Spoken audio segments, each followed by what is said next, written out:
పాటలు పాడుతూ ఉంటే ఒక 10-20 మంది వచ్చి కూర్చున్నారట. ప్రార్థన జరుగుతుంది. ఊరిలో పెద్దవాళ్ళు అందరూ ఒక 20 మంది దాకా పోగయి మా ఇంటి దగ్గరికి వచ్చారు. ఏమ్మా జైనాబి, ఏం చేస్తున్నావు? పవిత్రమైన ఇస్లాం కాలనీలో ఏంటిది ఈ ప్రార్థనలు ఏంటి?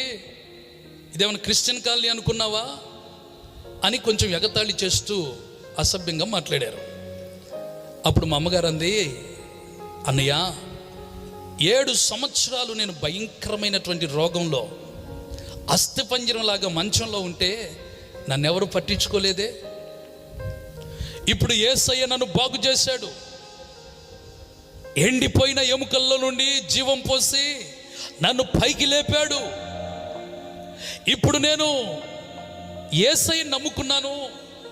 దేవుడు నాకు ఒక కుమారుణ్ణి ఇచ్చాడు గనుక నా ఇంటి దగ్గర ప్రార్థన పెట్టుకున్నాను. తప్పేంటి అంటే, అమ్మా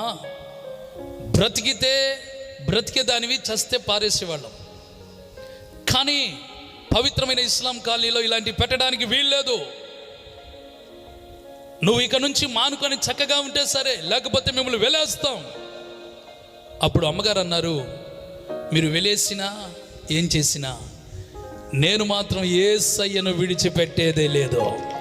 దేవునికి గట్టిగా స్తోత్రం, చప్పట్లు కొడుతూ స్తోత్రం. దేవునికి మహిమ కలుగును గాక. ఆ రోజు వాళ్ళు చెప్పారట, ఇక నుంచి మీకు మాకు ఏ సంబంధం లేదు. మీ ఇంట్లో ఏ కార్యక్రమం జరిగినా మేము రాం, మా ఇంట్లో ఏ కార్యక్రమం జరిగినా మిమ్మల్ని పిలవం అని చెప్పి వెళ్ళిపోయారు. ఉదయం లేచి చూసేసరికి ఎటు చూసినా ముళ్ళ కంచె. బావికి నీళ్ళకి వెళ్ళటానికి దారి లేదు, బయటికి సెంటర్కి వెళ్ళటానికి దారి లేదు. ఎటు చూసినా కూడా ముళ్ళ కంపలు. నాన్నగారు ఆ రోజుల్లో దేవుని కొరకు నిలిచారు. అప్పట్లో వేరే ఊర్లో రైస్ మిల్లు తీసుకొని ఉన్నారు నాన్న. ఆ విషయం తెలిసి వచ్చి ఎవరో ఇప్పుడు వచ్చేయండిరా ముళ్ళ కంపలని చెప్పిన అవి లాగిపడేశారు. నాన్నగారికి భయపడి వాళ్ళు బయటికి రాలేదు. అది అలా నిలిచిపోయింది. కొన్నాళ్ళు తర్వాత మా నాన్నగారు కొంచెం అప్పులు చేసి, ఆ అప్పుల వల్ల ఇల్లు అమ్మేసి ఇంద్రమ్మ గారు ఇచ్చినటువంటి క్రొత్త కాలనీలో 3 సెంట్లు స్థలం ఉంటే అది కొని ఆడ ఇల్లు వేసుకొని ఉంటా ఉన్నారు. ఆ తర్వాత అలా సాగిపోతూ ఉంది. మా రెండో అక్క పెళ్లి సమయంలో నాన్నగారు పెళ్లి చేయడానికి పెద్దల్ని పిలవటానికి వెళితే, ఎప్పుడో 8-9 సంవత్సరాల క్రితమే మిమ్మల్ని వెలేసాం, మీకు మాకు సంబంధం లేదు అన్నారు. అదేంటండి, నా భార్యకి బాగాలేక ప్రార్థనకి వెళుతున్న మాట వాస్తవమే. నేను నా పిల్లలు నమాజ్కి వస్తున్నాం, మీరు వచ్చి ఎందుకు పెళ్లి చేయారంటే, చేయమయ్యా మిమ్మల్ని వెలేసామని చెప్పాం. మీరు అవతల అది కాక వేరే కాలనీకి వెళ్ళిపోయారు, మీకు మాకు సంబంధాలు ఏమి లేవు. మేము దేవుని సన్నిధికి అంటే నమాజ్కి వస్తున్నాం, మీరెందుకు వచ్చి చేయరని నాన్నగారు నిలదీస్తే, అప్పుడు నీ భార్య పబ్లిక్గా బైబిల్ తీసుకొని మందిరానికి వెళ్తుంది, ఎలా వస్తాం మీ ఇంటికి? సరే అటోళ్ళు ఇటోళ్ళు మాట్లాడి మధ్యలో వాళ్ళు, అది కాదులేని ఇంకో విషయం, నీ భార్యను తీసుకొచ్చి ఖురాన్ మీద ఇక నుంచి మందిరానికి వెళ్ళను అని ప్రమాణం చేస్తే వచ్చి పెళ్లి చేస్తామన్నారు.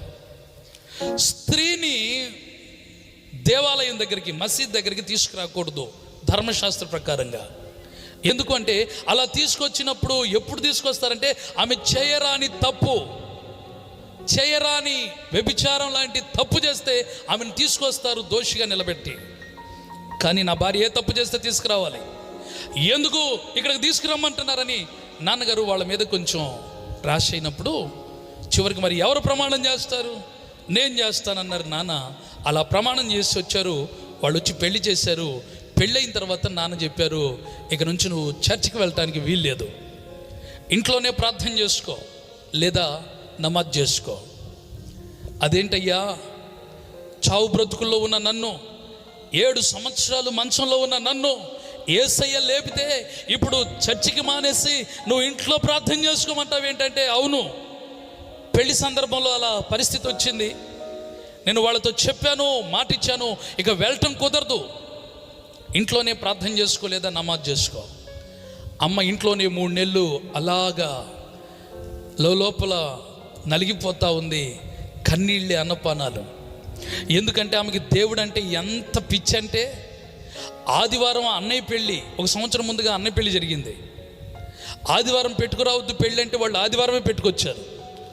ఆదివారం పెళ్లి కొడుకుని తయారు చేసి ఊరేగింపుకు 11ంటికి తీసుకొని వెళ్తే అమ్మ నన్ను తమ్ముడిని తీసుకొని మందిరానికి వెళ్ళారు ఆ ఊర్లో. దేవునికి స్తోత్రం కలుగును గాక. హల్లెలూయా. అంటే దేవుని సన్నిధి లేకుండా నేను బ్రతకలేను. అలాంటి స్థితిలో ఉన్నటువంటి నా తల్లి ఆ రోజు మందిరానికి వెళ్ళి తిరిగి వచ్చేసరికి ఊరేగింపు అయిపోయింది, పెళ్ళి అయిపోయింది, సగం భోజనాలు అయిపోయినాయి. అందరూ బంధువులందరూ నీ దేవుడు చంపేస్తాడు, ఒక ఆదివారం వెళ్ళకపోతే అందరూ తిట్టారు.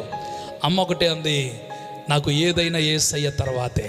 స్తోత్రం కలుగును గాక. ఆమేన్.